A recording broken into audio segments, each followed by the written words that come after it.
पास एक घोड़ा और एक गधा था। अब घोड़ों का मुंह बढ़ाऊं ई और गधों या गरिमा।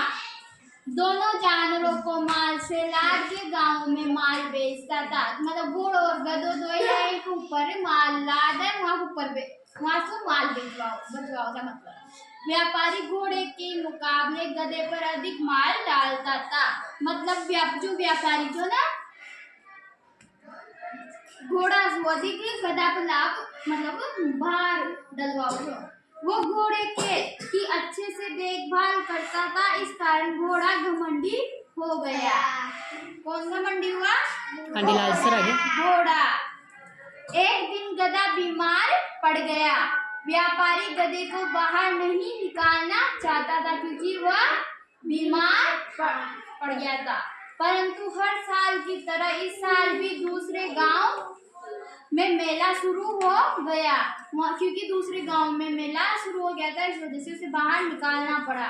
मेले में बिक्री अधिक होने के कारण व्यापारी बीमार गधे को भी साथ ले गए। घोड़ा खुशी खुशी अपना बोझ ढो रहा था। घोड़े को कुछ भी नहीं हुआ था और गधा तो बीमार हो गया था, इस वजह से वह अपना बोझ नहीं ढो पा रहा था।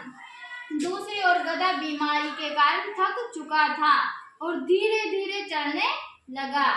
गधे ने घोड़े से कहा, मित्र कृपया थोड़ा धीरे चलो। किसने कहा? गधे ने घोड़े से कहा कि मित्र थोड़ा धीरे चलो, क्योंकि वह तो बीमार था, इस वजह से तेज नहीं चल सकता था। मेरी सांसें फूल रही हैं, मैं तुम्हारे साथ नहीं चल पा रहा हूँ। कौन बोला ऐसा? गधा।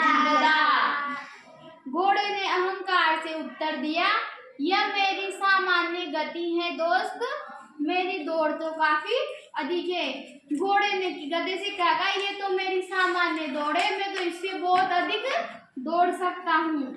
यह मेरा दुर्भाग्य है कि मैं इस व्यापारी के यहाँ काम कर रहा हूँ। क्या तुम जानते हो मेरे पूर्वजों ने युद्ध में भाग लिया था? किसने कहा? ये घोड़े ने। इतना कहकर घोड़ा तेजी से आगे बढ़ गया। गधा घोड़े की गति से नहीं चल सका और नीचे गिर गया। यह देखकर व्यापारी ने गधे का सारा बोझ उठाकर घोड़े पर लाद दिया। इससे वो गधा जो ना फ्री हो गया, वो आराम से चल सकता है। अब वो गधा है ना, वो घोड़ा है ना, उसमें बोझ लाद दिया ना, वो धीरे धीरे चलेगा। अब गधा जो बीमार था ना, उससे सारा बोझ उठाकर घोड़े पर डाल दिया, जिससे वो निश्चिंत होकर आराम से चल सकेगा। घोड़ा अब पछता रहा था क्योंकि उसने गधे का साथ नहीं दिया। हमें हमेशा दूसरों की मदद करनी चाहिए ना। उसे अपने घमंड की कीमत चुकानी पड़ी। इसका मतलब होता है हमें कभी घमंड नहीं करना चाहिए। कभी घमंड नहीं करोगे ना तुम, हमेशा एक दूसरे की मदद करोगे ना।